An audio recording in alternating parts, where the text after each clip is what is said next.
Monsieur le Président, il y a un fait marquant dont vous devez nous parler. Vous avez été l'initiateur du logo du Trésor public. Est-ce que vous pouvez nous en parler? C'est exact. Est-ce que je peux en parler? Oui. Certainement, je peux en parler un peu. Il s'est agi, à un moment donné, effectivement, de doter le Trésor d'un logo. Nous avons fait appel à des professionnels qui nous ont fait des propositions qu'on a passées en revue. Et parallèlement aux professionnels, il y avait un assistant technique du nom de M. Abalea. C'était un peu un monsieur, on peut dire déjà à l'époque, on ne peut pas dire yé, mais il avait les cheveux comme ça. Et, il a dit qu'il allait faire une proposition à la vue de tout ce qu'on avait. Et il est parti, ça n'a même pas pris du temps, et il est venu avec ce projet-là, la tête d'un éléphant,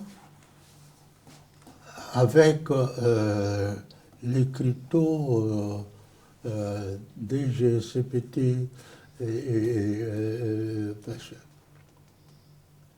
et curieusement, tout le monde qui était là pour sélectionner le machin, tout le monde a trouvé que c'était formidable.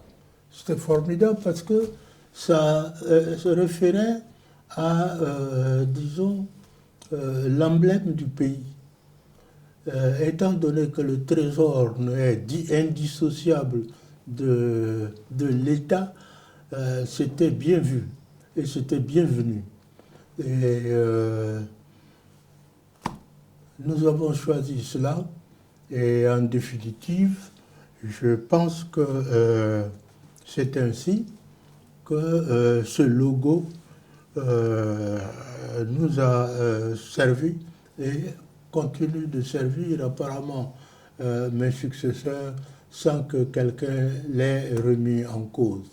Monsieur Abalea, je ne sais même pas où il est maintenant, mais il ne croyait pas, certainement en faisant son excuse là, que ça allait être quelque chose qui prime sur ce que des professionnels avaient mis du temps à produire. En tout cas, je suis moi-même très heureux de recevoir souvent du courrier du Trésor avec ce logo qui me rappelle un peu cet épisode de mon passage à la direction du Trésor. Je vous remercie.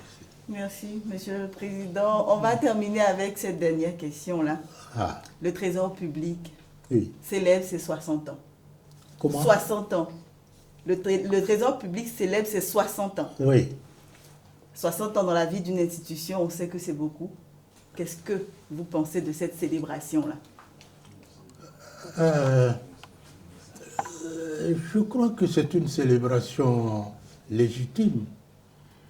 C'est une célébration légitime parce que 60 ans quand même, c'est pas rien.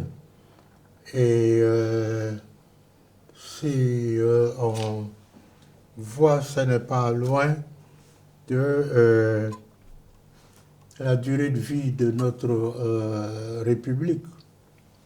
Et donc,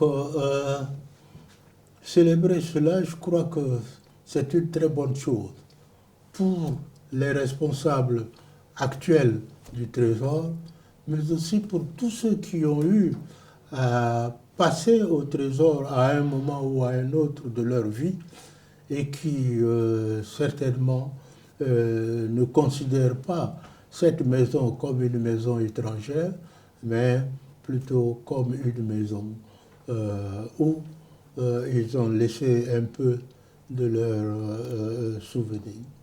Je crois que c'est en même temps fêter le passé, mais fêter aussi l'avenir. Fêter l'avenir. Et l'avenir, bien entendu, ceux qui peuvent en parler, c'est les dirigeants actuels qui, eux, sont légitimes à penser qu'est-ce que le trésor sera demain. Mais si on peut en parler en dehors, c'est que nous considérons que le trésor sera certainement une maison centrale malgré tout, malgré les évolutions, les privatisations qui viennent et autres, et surtout pour ceux qui ont fait l'expérience de l'importance du trésor et de l'unicité de sa caisse, qui permet à l'État d'exister à tout moment et d'affirmer, disons, son autonomie, je crois que c'est quelque chose qui subsistera toujours, certainement avec un appui de plus en plus marqué des nouvelles technologies, avec ce qu'on appelle maintenant l'intelligence artificielle, etc. Je suis persuadé que ce sera un trésor qui sera beaucoup plus performant sans doute, techniquement, mais les hommes seront toujours là pour guider la technique. Merci. Merci, Président. Merci beaucoup.